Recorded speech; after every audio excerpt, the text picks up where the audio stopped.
I'm not one to make a scene, but there I was, standing in the middle of the parking lot outside Joe's Diner, watching a complete stranger strut away with my dinner. My stomach growled as I called out, trying to keep my voice steady despite the heat rising in my chest. "Hey, that's my order." The woman whipped around, her designer sunglasses glinting under the streetlights, her perfectly styled blonde hair bouncing. She clutched my takeout bag like it was her lifeline. "You took too long," she bellowed, her voice slicing through the evening air. "I've got places to be." I stood there, dumbfounded. Who steals someone's food and then yells at Saw Them Saw about it? A small crowd on the diner's patio had turned to stare, phones slipping out of pockets, recording lights blinking. Just what I needed after a brutal 12-hour shift me, dinner stolen, and a public showdown. It was a Friday night, and I was bone tired. I'd been pulling double shifts all week at the hospital, and the last thing I wanted was to cook. Joe's Diner had been my go-to for comfort food since I moved to Maple Grove 3 years ago. Their meatloaf was like a warm hug from my grandma, and their sweet potato fries, worth every second of the usual wait. The place was packed as expected, but I didn't care. I placed my order meatloaf platter with extra gravy, sweet potato fries, and a slice of their legendary chocolate cream. Pie then sank into a seat by the window. My receipt said order number 47. I scrolled through texts from my son, Jake, asking when I'd be home, and tried to unwind. That's when I noticed her. She was pacing near the pickup counter, decked out in a designer athleisure outfit that screamed, "I spend more on yoga pants than you do on groceries." Her white sneakers gleamed, not a speck of dirt, and she checked a flashy gold watch every 30 seconds, like she was late for a meeting with the president. Each time a number was called that wasn't hers, she let out a louder sigh, her eye rolls practically theatrical. "This is absurd," she declared to the room, loud enough to turn heads. "Do they know who I am? People like me don't wait this long." I bit my tongue, recognizing her type instantly. Maple Grove's Homeowners Association was infamous for its petty rules measuring lawns with rulers, sending violation notices if your trash can linger curbside too long. I got my share of their nonsense since moving in. She kept escalating, snapping at the teenage cashier, a nervous girl who couldn't have been older than 16. "I placed my order 20 minutes ago. This is unacceptable." The poor kid stammered. "I'm sorry, ma'am. The kitchen's swamped with a Friday rush. Your number's coming up soon." The woman scoffed. "It should have been ready 15 minutes ago. I'm the HOA president, and I have a meeting to run." She said, HOA president, like it was a royal title. I caught an older man nearby rolling his eyes, and we exchanged a look that said, "Saw every neighborhood has one." Saw. Her tantrum grew louder. She made phone calls, whining about atrocious VYC and no respect for customers. When a young mom with a fussy toddler got her order, the woman muttered about preferential treatment. Then, finally, I heard it. Order number 47, meatloaf platter with extra gravy. I stood, grabbing my jacket, but before I could move, she shoved past me, darting to the counter. In a flash, she snatched my bag, peeked inside, and crowed, "Finally." I stepped forward, heart pounding. "Excuse me, that's my order. Number 47. She stared at me like I'd asked to borrow her car. "I've been waiting forever, and you clearly don't mind wasting time." "So?" She shrugged and turned to leave. "Ma'am, that's not how this works," the cashier said, looking panicked. "That order belongs to you. Took too long," she snapped, cutting him off. "I'm late for an important meeting because of your incompetence. Consider this a lesson." With that, she stormed toward the door, my dinner in her perfectly manicured hands. I was stunned for a split second before anger kicked in. I chased her outside, shouting, "You can't just take my food. That's stealing." She spun around in the parking lot, and that's when it hit me. This wasn't just some random entitled customer. This was Vanessa Harper, the Maple Grove HOA president, the same woman who'd sent me a violation notice for my lawn being a half-inch too long during a pandemic surge. The same one who'd threatened to fine me because Jake's bike was Cybel in our driveway for a few hours. "Oh," she sneered, recognition dawning. "It's you, the ER nurse with the sloppy yard and that hideous mailbox." She hugged my takeout tighter. Consider this payback for all the headaches you've caused the board. I was floored. You're stealing my dinner because you don't like my mailbox? That's insane. Give it back, or I'm calling the cops. She laughed, venomous. Go ahead. My husband golfs with the police chief, and I'll slap you with an HOA violation for harassment. How's a $1,000 fine sound?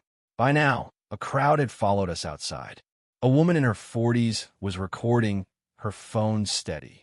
Vanessa noticed and shrieked, "Put that phone away. It's against HOA rules to film board members." The woman didn't flinch. "Lady, this is a public parking lot, and you just stole his food. I'm not stopping." Vanessa's face turned crimson. She ranted about lawsuits and privacy, growing more unhinged by the second. I spotted the diner's manager on the phone, speaking urgently, his eyes fixed on us. "Just give back the food," I said, trying to stay calm. "This is ridiculous. I deserve this more than you." She spat, flecks of spit flying. "Do you know how hard I work running this neighborhood? While you're napping between patients, I'm keeping property values up." I couldn't help but laugh. "Napping? Ma'am, I haven't slept properly in 3 years. All I wanted was meatloaf, not a parking lot brawl with the lawn police." The crowd chuckled, which only fueled her rage. She backed toward her gleaming SUV, still clutching my bag. "You'll all regret this. I'll have this diner shut down for health violations by Monday." Then we heard sirens. Someone, probably the manager, had called 911.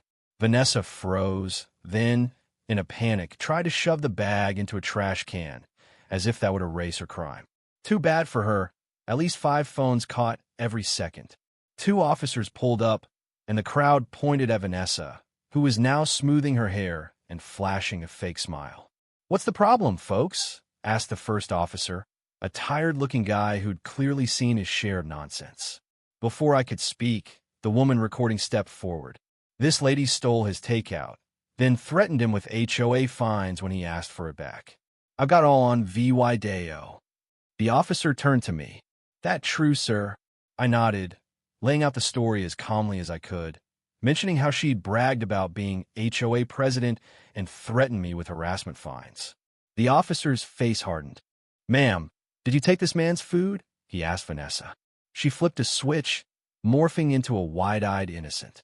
"Officer, this is a huge misunderstanding. I was rushing to an important meeting, and the CRVYC was so slow. I thought it was my order, and this man harassed me." "Then why'd you say he took too long and you deserve his food?" a bystander shouted. "And why'd you try to trash the bag when you heard sirens?" another added. The second officer was watching the video, his eyebrows climbing. "Ma'am, this clearly shows you taking food that wasn't yours, admitting it, and threatening this man with your HOA position." Vanessa's mask cracked. "That video's fake. This is a conspiracy. Do you know who I am? I control half this town's property values." The first officer sighed. "Ma'am, calm down." But Vanessa was spiraling, ranting about her connections and her husband's golf games. When she jabbed a finger into the officer's chest, that was it. "Vanessa Harper, you're under arrest for theft, disorderly conduct, and assaulting an officer," he said, pulling out handcuffs. "You can't be serious," she screeched as he cuffed her. "This is about meatloaf." "No, ma'am," the officer corrected. "It's about theft, disorderly conduct, and assault." The crowd watched, stunned, as she was read her rights, still hurling threats about her husband's wrath. The officers stayed calm, guiding her to the patrol car. As they drove off, the manager approached, looking mortified. "Sir, I'm so sorry. Your dinner's on us, and we'll make a fresh order." 10 minutes later, I had a piping hot meatloaf platter with double gravy and a whole chocolate cream pie. The woman who'd recorded introduced herself as Linda, a retired teacher from a few streets over. She promised to send me the video. I thanked her and the others, a bit embarrassed but grateful. By the time I got home, my phone was buzzing. Linda had posted the video to our neighborhood forum, and it was blowing up. Neighbors I'd never met shared their own Vanessa Harper horror stories, finding an elderly man for early Christmas lights, threatening to evict a family over a kid's lemonade stand, inventing violations to flex her power. What I thought was a one-off turned out to be years of tyranny. An emergency HOA meeting was called for the next morning. 3 days later, Vanessa faced charges for petty theft, disorderly conduct, and assault. The judge, unmoved by her husband's golf buddies, set bail at $5,000 and ordered 40 hours of community care, VY, picking up trash on the streets she'd once terrorized. At the HOA meeting, she was voted out unanimously. When the results hit, her face turned a shade of purple I'd only seen in medical emergencies. "This is illegal," she screamed as her husband dragged her out. "I made this neighborhood. You're nothing without me." The doors slammed shut, cutting off her tirade, and a wave of relief washed over the room. As I sat there, still processing, I marveled at how a simple takeout order had toppled Maple Grove's reigning tyrant. What do you think? Did Vanessa deserve her downfall, or was this just a bad day gone wrong? Should the HOA system be scrapped altogether when it breeds people like her? Drop your thoughts below, hit that like button if you're glad she got what was coming, and subscribe for more wild stories like this one.